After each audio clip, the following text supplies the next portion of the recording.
33 मरतबा सुबहान अल्लाह, 33 मरतबा अल्हम्दुलिल्लाह और 34 मरतबा अल्लाहु अकबर पढ़ना, ये तस्बीह फ़ातिमा कहलाता है। तस्बीह फ़ातिमा के फ़ज़ाइल व बरक़ात के क्या कहने, और ये वो मुबारक वजीफ़ा है जो तकरीबन तमाम बुज़ुर्गों के सलासिल में पढ़ा जाता है, बिलखुसूस सिलसिला कादरिया, यानी वो सिलसिला जो गौसे आज़म रहमतुल्लाहि तआला अलैह से जारी है, उस सिलसिले में बिलखुसूस इसका बड़ा अहतमाम किया जाता है। तस्बीह फ़ातिमा के फ़ज़ाइल व बरक़ात के क्या कहने हैं कि ये वो मुबारक वजीफ़ा है कि जो नबी करीम सल्लल्लाहु ताला अलैहि वसल्लम ने अपनी प्यारी शहज़ादी सैयदतुना फ़ातिमा ज़हरा रज़ियल्लाहु ताला अन्हा को अता फरमाया। तस्बीह फ़ातिमा की अहमियत को समझने के लिए इसका पस मंज़र जानना बहुत ज़रूरी है। इसका बैकग्राउंड क्या है, क्या सबब बना कि नबी करीम सल्लल्लाहु ताला अलैहि वसल्लम ने ये मुबारक वजीफ़ा अपनी शहज़ादी को अता फरमाया, वो क्या पस मंज़र था, क्या बैकग्राउंड था। तो इस मुबारक वजीफ़े को अता किए जाने का पूरा बैकग्राउंड अगर हमारे जहन नशीन रहेगा, इंशाअल्लाह कभी भी हम ये मुबारक वजीफ़ा नहीं भूलेंगे। जब नबी करीम सल्लल्लाहु ताला अलैहि वसल्लम ने अपनी प्यारी शहज़ादी फ़ातिमा तो ज़हरा रज़ियल्लाहु ताला अन्हा का निकाह हज़रत सैयदना अली रज़ियल्लाहु ताला अन्हो से किया, तो उस वक्त जो आपका जहेज़ था, रिवायत के इख्तिलाफ के बावजूद ये बात तो साबित है कि वो जहेज़ बहुत थोड़ा था। तो जब आप रुखसत होकर हज़रत मौला मुश्किल कुशा रज़ियल्लाहु ताला अन्हो के घर तशरीफ़ ले गईं, तो वहाँ भी घर का सारा कामकाज आप ही को करना होता था। तो जब आप अपने घर में थीं तब वहाँ कामकाज की नौबत नहीं आती थी। जब आप ससुराल अपने आ गईं हज़रत अली रज़ियल्लाहु ताला अन्हो के घर पर, तो वहाँ सारे कामकाज आपके ऊपर आ गए। चक्की आप पीसती थीं और कुएं से पानी आप निकाला करती थी, जिसकी वजह से हाथ में छाले पड़ गए थे, झाड़ू लगाती थी, कपड़े मैले हो जाते थे। तो आपने चाहा कि कोई होता कि जो मेरा हाथ बटाता और ये काम मेरे बआसानी हो जाते। तो एक बार नबी करीम सल्लल्लाहु अलैहि वसल्लम के पास चंद लोंडी गुलाम पेश किए गए। तो हज़रत मौला मुश्किल कुशा रज़ियल्लाहु ताला अन्हो ने हज़रत फ़ातिमा रज़ियल्लाहु ताला अन्हा से फरमाया कि नबी करीम सल्लल्लाहु अलैहि वसल्लम के पास गुलाम और लोंडी आई हैं, आप तकसीम फरमा रहे हैं, आप भी जाकर ले लो। तो हज़रत फ़ातिमा तो ज़हरा रज़ियल्लाहु ताला अन्हा नबी करीम सल्लल्लाहु अलैहि वसल्लम की बारगाह में हाजिर हो गई। तो वहाँ लोगों का हुजूम देखकर आप कुछ ना कहा और वापस अपने घर तशरीफ़ ले आई। रात नबी करीम सल्लल्लाहु अलैहि वसल्लम हज़रत फ़ातिमा ज़हरा रज़ियल्लाहु ताला अन्हा के घर तशरीफ़ ले आए और आपने आकर वजह पूछी कि आप क्यों आई थी। तो हज़रत फ़ातिमा ज़हरा रज़ियल्लाहु ताला अन्हा, क्या शान थी आपकी कि आपने कुछ नहीं अर्ज़ की।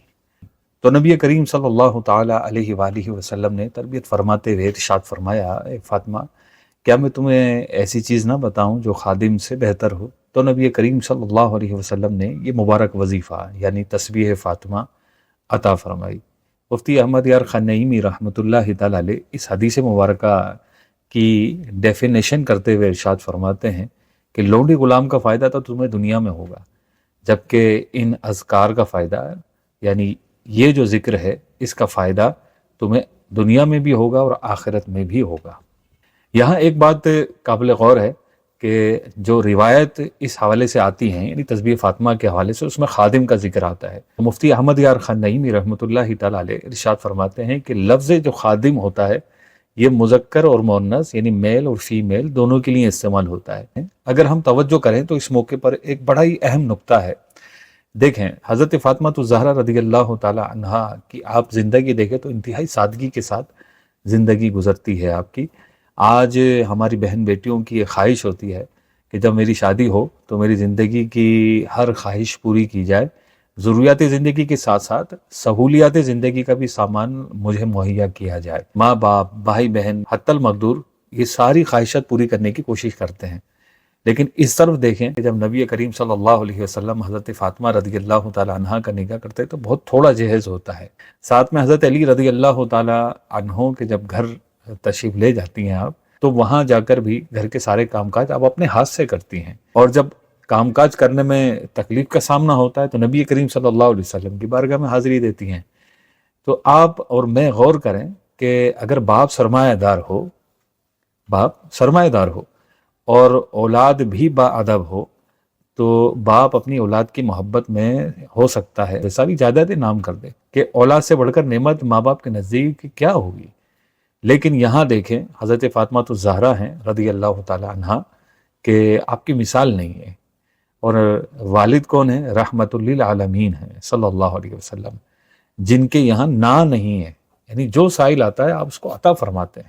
یعنی کوئی بھی منگتا نبی کریم صلی اللہ علیہ وسلم کی بارگاہ میں اس وقت بھی اور آج بھی خالی نہیں جاتا ہے. جو جیسا مراد لے کے آتا ہے اللہ پاک کے کرم سے نبی کریم صلی اللہ علیہ وسلم اس کو عطا فرماتے ہیں.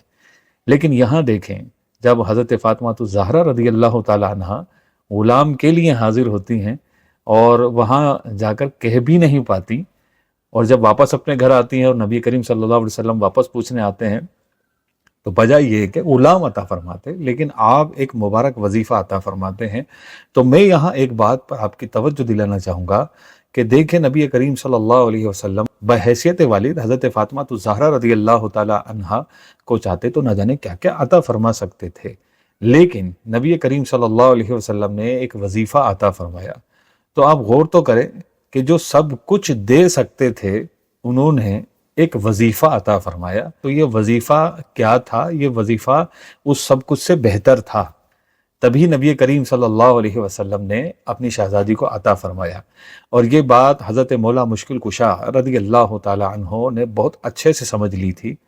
آپ فرماتے ہیں کہ اس کے بعد میں نے اس مبارک وظیفے کو کبھی ترک نہیں کیا. تو غور کریں کہ وہ کیا تھا، کیا نعمت تھی جو حضرت فاطمہ الزہرا رضی اللہ تعالی عنہا کو نبی کریم صلی اللہ علیہ وسلم نے عطا فرمائی تھی، جس کو حضرت علی رضی اللہ تعالی عنہ نے سمجھا. اور آپ فرماتے ہیں کہ اس کے بعد میں نے اس مبارک وظیفے کو کبھی ترک نہیں کیا. تو کیا ہی اچھا ہو کہ میں بھی اور آپ بھی یہ عادت بنائیں کہ یہ مبارک وظیفہ بہت تھوڑا وقت لگتا ہے، ہم ہر نماز کے بعد پڑھا کریں. اور یہ بھی یاد رکھیں آخر میں کہ جتنے بھی اوراد ہیں، وظائف ہیں، یہ سب مکمل نماز ہونے کے بعد ہی پڑھے جاتے ہیں.